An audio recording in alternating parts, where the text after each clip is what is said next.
Chapter 3 variation exercise 3.5 question number 3 आज हम करेंगे।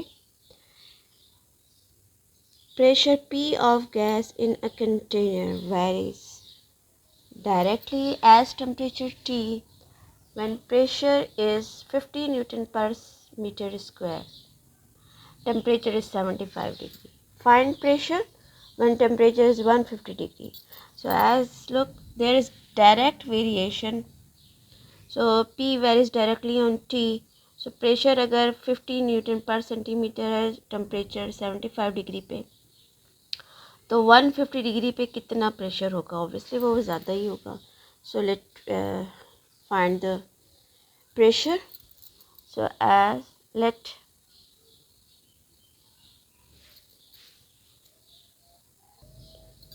प्रेशर को हम P लेते हैं, ठीक है। Late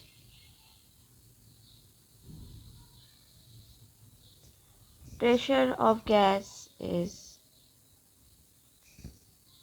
P and temperature is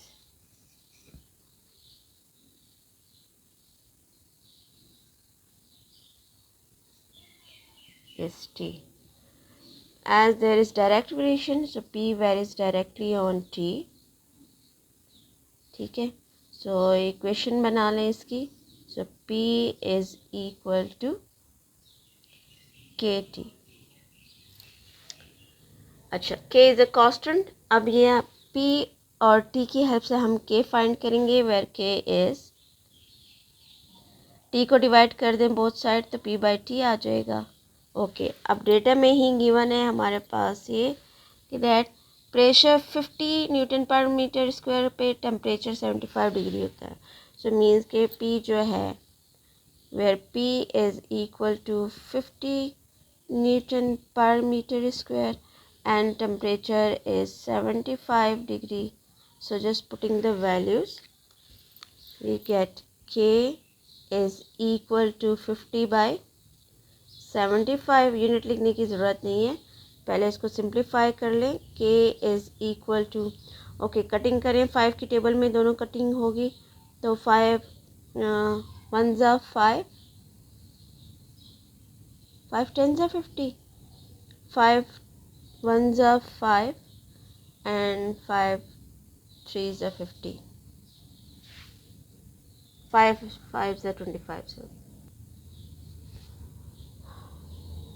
okay, again cutting होती है 10 और 5 15 की, तो 5 2 ज़ा 10 एंड 5 3 ज़ा 15। तो मीन्स कि K की सिंप्लीफाइड फॉर्म हमारे पास आ रही है, K is equal to 2/3। Okay, अब K फाइंड कर लिया हमने। नाउ फाइंड, नेक्स्ट स्टेप में हमने क्या फाइंड करना है? Find pressure. ओके जी, P फाइंड करना है when temperature is 150 degree. Okay, P find करने का ये फार्मूला हमारे पास ऑलरेडी है, this P is equal to KT। So just putting the values in the formula and get the answer.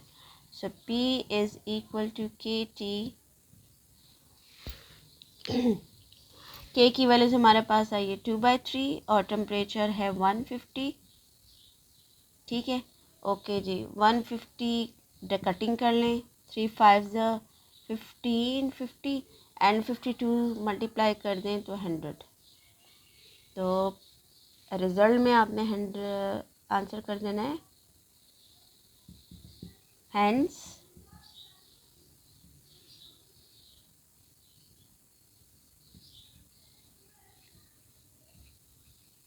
Pressure of gas is 100 newton per metre square, ठीक है। Unit ज़रूर लिखना है आंसर के साथ। तो ये यहाँ के इसका आंसर जो है वो कंप्लीट हो जाता है। Comes to next question, next question भी जाते हैं। Okay, question number 4, if 8% complete a work in 10 days, then how many days would 10% complete the same work?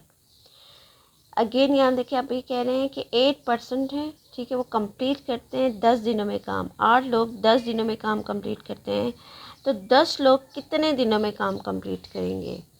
अब ज़ाहिर है देखिए, आपके पास यहाँ ये स्टेटमेंट से ही आपको यहाँ आइडिया होगा कि whether it is a direct variation और इनवर्स वेरिएशन। सो अब देखें 8 लोग हैं, वो 10 दिनों में काम कंप्लीट करते हैं, ठीक है। तो 10 लोग फिर वही काम कितने दिनों में कंप्लीट करेंगे। ओवर अगर आप लोगों की तादाद को बढ़ा देंगे तो वो कम टाइम में काम जो है वो कंप्लीट करेंगे, ठीक है। तो देयर इज़ इनवर्स वेरिएशन, दिन जो है वो कम लगेंगे, ठीक है, क्योंकि लोगों की तादाद जो है वो ज़्यादा हो गई है, सही। सो मीन्स कि it is inverse variation. So let start. So let number of person हम ले लेते हैं x and number of days को हम ले लेते हैं y। As it is a direct variation between days and person, so अब हम इनको इनवर्स वेरिएशन से सॉल्व करेंगे। ओके, अब हम इसको लेंगे as it is inverse variation, so x varies inversely on y, ठीक है। आप ब्रैकेट में इनवर्स वेरिएशन लिख सकते हैं। So it is inverse variation, so equation बना लें x is equal to k into 1/y, ठीक है। अच्छा, यहाँ आप k की वैल्यूज हम फाइंड करेंगे, k is a constant, so y को मल्टीप्लाई करके ख़त्म कर दें both side, so k is equal to ये आ जाएगा एक्स वाई। ओके, अब x और y नंबर ऑफ पर्सन और डेज हमें देवन है। 8% complete work in 10 days, means के x हमारे पास क्या है, where x is 8 and y is 10। तो इस डेटा की हेल्प से हम जो है वो k की वैल्यूज़ को फाइंड आउट कर लेते हैं।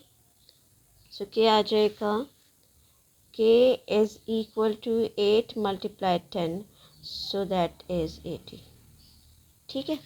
k हमारे पास 80 आ गया। Now find the requirement in how many days, mean number of days find करना है। नंबर ऑफ डेज को हमने y लिया है, मीन्स कि आपने y फाइंड करना है when x is 10। Okay, y find करना है तो यहाँ से आप y की वैल्यूज जो है वो डिराइव कर सकते हैं। अच्छा, यहाँ से भी ले सकते हैं, यहाँ से भी ले सकते हैं, आपकी मर्ज़ी जो आपको आसान लगे। तो मैं यहाँ इसकी से y की वैल्यूज़ को निकालूंगी। सो y इज़ इक्वल टू, चूँकि x इसके साथ तो k बाय x आ जाएगा, ठीक है। So y is equal to k by x, just putting the values of k that is 80 और x हमारे पास है 10, कटिंग कर लें तो y का आंसर हमारे पास आ जाता है 8 और y क्या था, नंबर ऑफ डेज। तो रिज़ल्ट हमने जो है वो स्टेटमेंट में लिख देना है that 8% the work is completed in 8 days।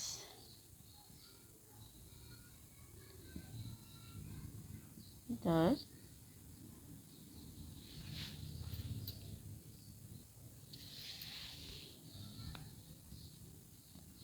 work is completed in 8 days, ठीक है। क्योंकि नंबर ऑफ पर्सन की तादाद जो है वो ज़्यादा हो गई थी, तो कम दिनों में काम कंप्लीट होगा, वो उतना ही काम जो है वो कम दिनों में कंप्लीट होगा। तो यहाँ तक जो है वो हमारी क्वेश्चन नंबर 4 तक का हमने कर लिया। नेक्स्ट क्वेश्चन पे जाते हैं।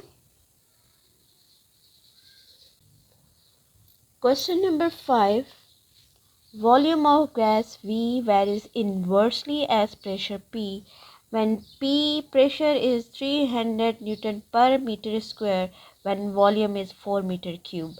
Find pressure when volume is 3 meter cube. अब as there is inverse variation, तो inverse variation में क्या होता है, एक क्वांटिटीज अगर इंक्रीज होती है तो दूसरी डिक्रीज हो रही होती है, एक अगर बढ़ रही होती है तो दूसरी कम हो रही होती है। तो यहाँ आप देखें as there is inverse variation between volume and pressure. So अगर वॉल्यूम 4 मीटर क्यूब है तो प्रेशर जो है वो 300 न्यूटन पर मीटर स्क्वायर होगा। अगर वॉल्यूम कम हो गया तो प्रेशर ज़्यादा हो जाएगा, ठीक है, क्योंकि वॉल्यूम इन्होंने यहाँ पर कम दे दिया, यहाँ पहले 4 था, अब कम होके 3 रह गया। 3 वॉल्यूम पे प्रेशर कितना होगा? तो ऑब्वियसली वो ज़्यादा होगा because it is inverse variation. So let start.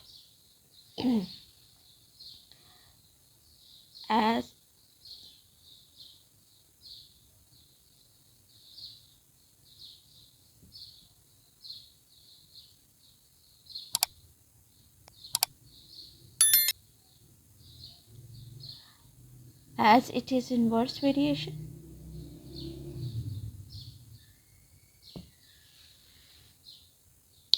so V varies inversely on P।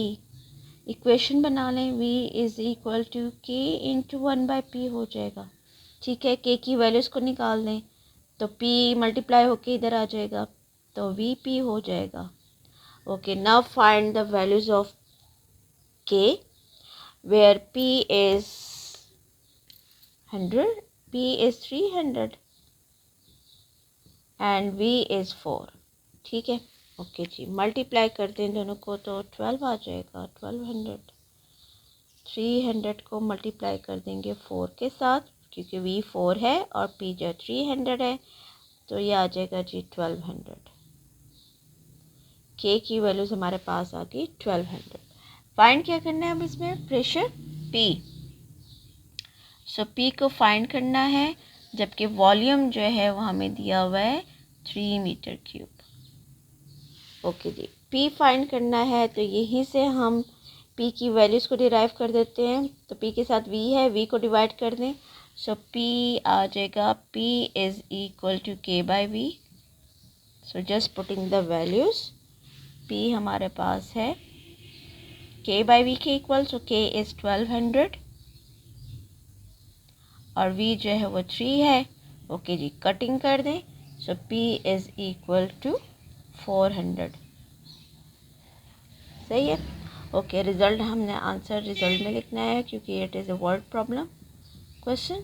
So hence pressure is